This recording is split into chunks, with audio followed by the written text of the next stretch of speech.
Hello everyone and welcome back to Fast Farm or Best Farm with me, Playdeath, and we are up to episode 7 now as it stands. Then this episode we're going to be moving down into the realms of tier 4 here. Okay, so as we've kind of said, I'm going to recap again for anyone. We're looking at journeys where you have the fastest possible characters to get you to 7 stars of the related journey characters, and some teams which hopefully are better and take you on to bigger and better things, and will stand the test of time. So that's what we're trying to do with this series here. And bear in mind as well that you will need obviously the gear, the training droids, the credits, all to level up these characters to the required levels and stuff to get through the event. Then you unlock a character and stuff. But hopefully, as we get on, you'll see that this is, I'm hoping this will benefit a lot of people out there who may be unsure where to go, or maybe just want rough time scales of how long something's going to take them, put into one video. So down here in tier 4, as I said in the last video, we're not looking at things like Jedi Training Ray, CLS.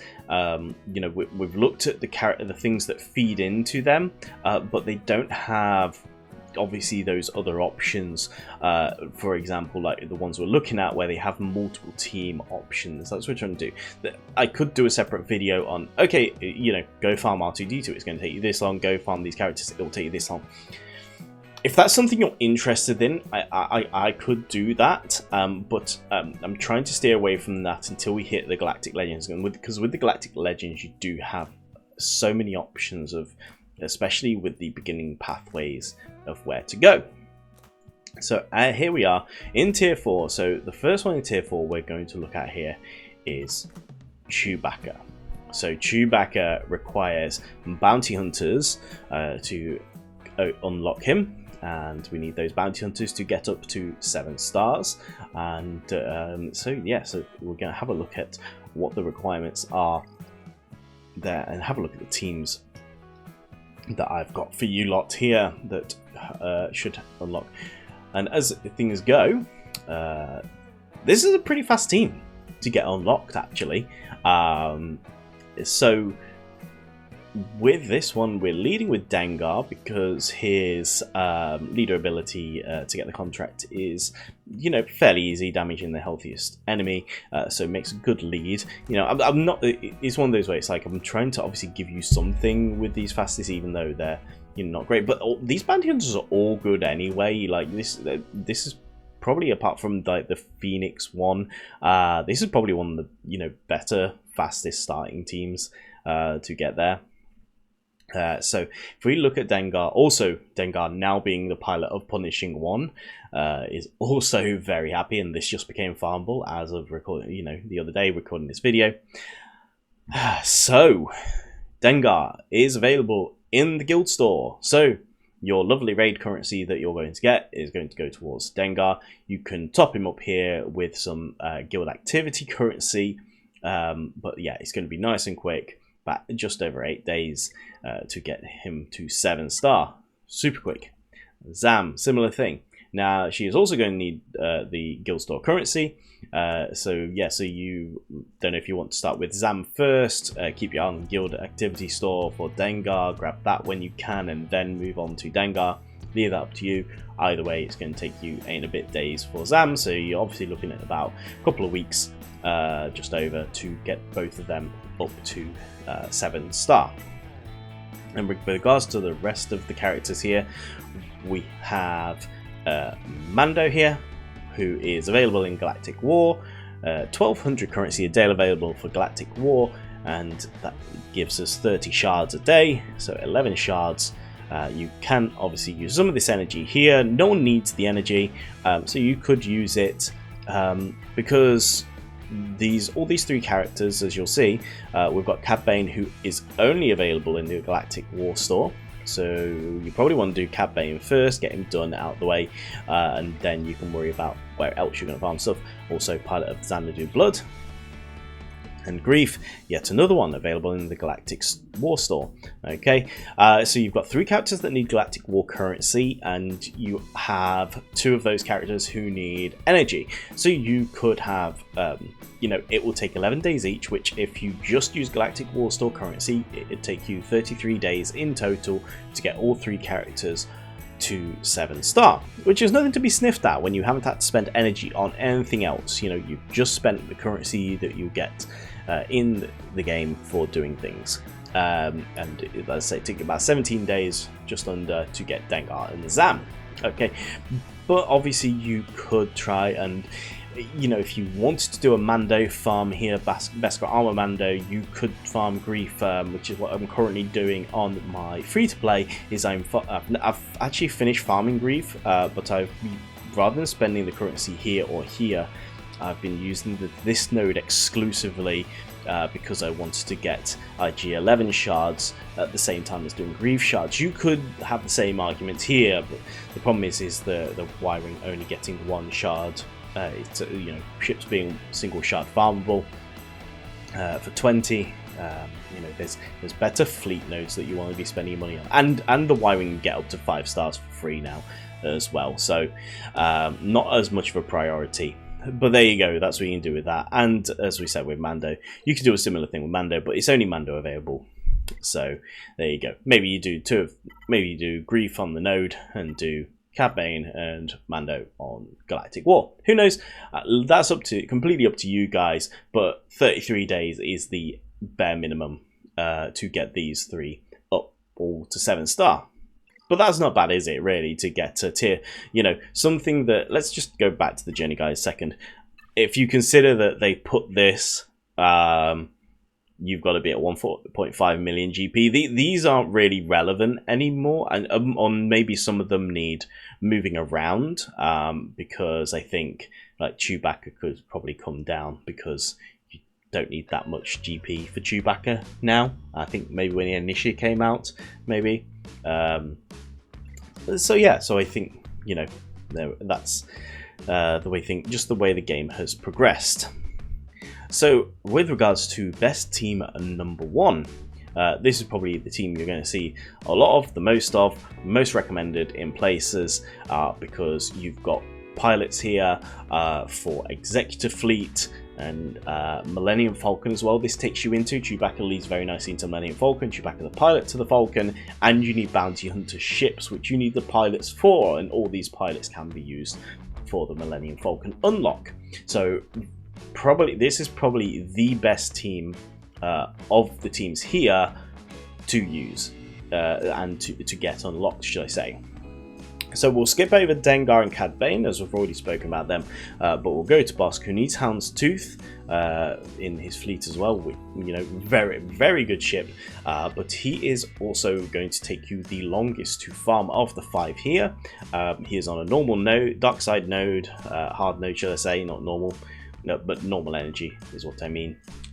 So he's going to take 99 days with no refreshes, so you probably want to spend the 1 refresh here or there. The fact is, none of the other characters coming up need you to spend energy and crystals to get them, so your crystal income is free if you go this route to use on refreshing the node here and your energy. So it can be done quicker. Spoke about Dengar, nice and quick, and Boba is the next one with the Slave 1. You want to get up and running as well. Available in Cantina. This one is obviously kind of gated by how much you use the Cantina nodes, but you could spend that. Seeing as you don't need to spend any Cantina energy on Boba. On any of these characters, should I say, you're free to use that Cantina energy on whatever you like. You could be using that on the signal data, potentially to get these lots of relics, which you need for the Executor. You've got to have them at least relic 5, I think it is. Boba's at relic 8, I think. You know, so you do want to use that, and that will bring in your crystal income to get him done in just in the 50 days or so. So that's how long Boba will take. You could obviously spend the energy here. I personally probably wouldn't bother. I would worry about using your normal energy on Bosk and having your Cantina energy farm your the shipment currency here, and just get Boba with this. Boba does also appear in the fleet store every now and then as well, so you could spend 400 of your fleet energy in the fleet store. Okay, so that will help the process as well.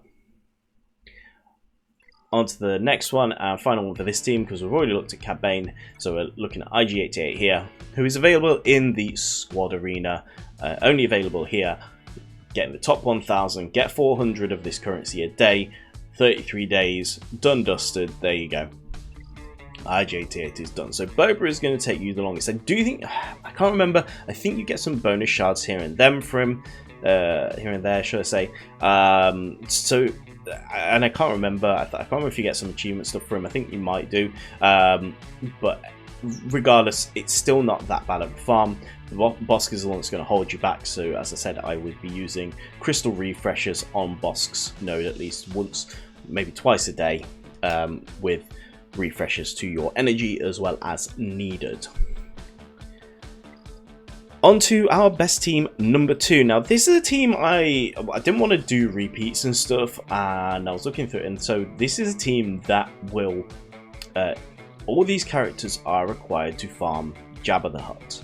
Okay, so if you wanted to focus on characters to go straight for a Jabba the Hutt farm, this will obviously unlock you Chewbacca, which you need for Jabba anyway, because you need the Millennium Falcon to get Jedi Knight Luke, which Jedi Knight Luke is required in the Jabba farm. So, you know, you're helping yourself on the way there with this team. The previous team as well obviously does help with Jabba as well, because you need Boba in there and stuff, but this one is all characters that are on the Jabba Galactic Legend farm. So we're going to start with Aura Singh, who is a great leader. Her leader ability is really good to get the contract going, because using the ability while buffed 10 times, it just happens so quickly. It's really easy. So definitely worth it. Aura Singh is on Cantina battles, so you're looking at about 50 days with no refreshers to the to your energy, because the node doesn't need refreshing because it's Cantina, which is perfectly fine. I would, with the ones that we've got coming up, I would just take the 50 days and be happy with it. You've then got Fennec, who is only available on Lightside 6C. Okay, you're going to get some B-28 class bomber here, but anyway, you're going to take 99 days here to get her done. This is a long farm, and it's why Jabba takes a while, because of the nodes that are required. So you've got Fennec here, so I'll be spending crystal refreshes on the Fennec node here to get her 7 stars as quickly as possible. 1, maybe 2 refreshes. Problem we've got here is Bouche also needs that energy. I mean, Bouche's at least is only 12 energy per thing, and 16, so that's, you know, 60 energy and 80 energy respectively. So you do have plenty of energy left over throughout the day to refresh either one or both of these characters once, or one of them. I would do one of them once. Sorry, I would do both of them once, or one of them twice, is what I'm trying to say here. So there we go. On to the next one, Greedo, super easy character. I've just, not necessarily the best character, I've thrown him in here just because he is on the Jabba farm. He is available in Squad Arena, get him done in 33 days. Just an easy farm to do, you know, and the currency isn't being used anywhere else. The other problem we've got here is Chrysanthemum also requires Cantina energy, so you've got 50 days for Aura Singh, 50 days for Chrysanthemum. That's going to take you 100 days to get those 2 to 7 star on average, and then you've got 99 days, so just for one of the normal energy characters, you know, you're going to get 2 Cantina characters. So, you know, it's a long farm, you know, about 200 days to get from 0 to hero on this farm in particular, which is why I say it's one of them where you're just planning for the future. This is 5 of the requirements, that you need to do, but not necessarily the best. But Jabba is such a good galactic legend, and if you want to go for Jabba, you're gonna have to do those 200 days at some point. Okay, hopefully it takes you a little bit quicker if you're spending the crystals, as I've mentioned, on Fennec and Boosh. I think it drops to like 70 on one refresh each, 70 something. I had it up the other day. So maybe it takes you only 140 days. That's quite a significant drop off from 200, isn't it? So there we go. That is our fast farm or best farm options for the Chewbacca journey. So I really hope that you've found this really interesting and informative, and this will help you towards your decisions to what farm to go for, give you an idea of how long it's going to take you. This game, you're in for the long haul. There's no questions about it. These things are not quick. The only thing that's making these quick is light speed bundles, but we're not here to talk about light speed bundles. We're here to talk about how to get the most out of your account. What are you doing if you don't want to spend the money? We don't all have massive whale accounts, and even some of us don't want to be dolphins either. So that's it. That's just the way it is. You may spend some money here or there, but at the end of the day, you're going to get a sense of achievement out of farming these things. So there we go. That is Chewbacca done. I hope you enjoyed it. Give a like, subscribe, notification bell, all that fun stuff. And I really hope you come back to see the rest of the episodes, or if you've not watched the previous episodes, go and watch them, or go and watch my free-to-play as well, which has been a great series so far. And I'll see you again next time. Bye-bye.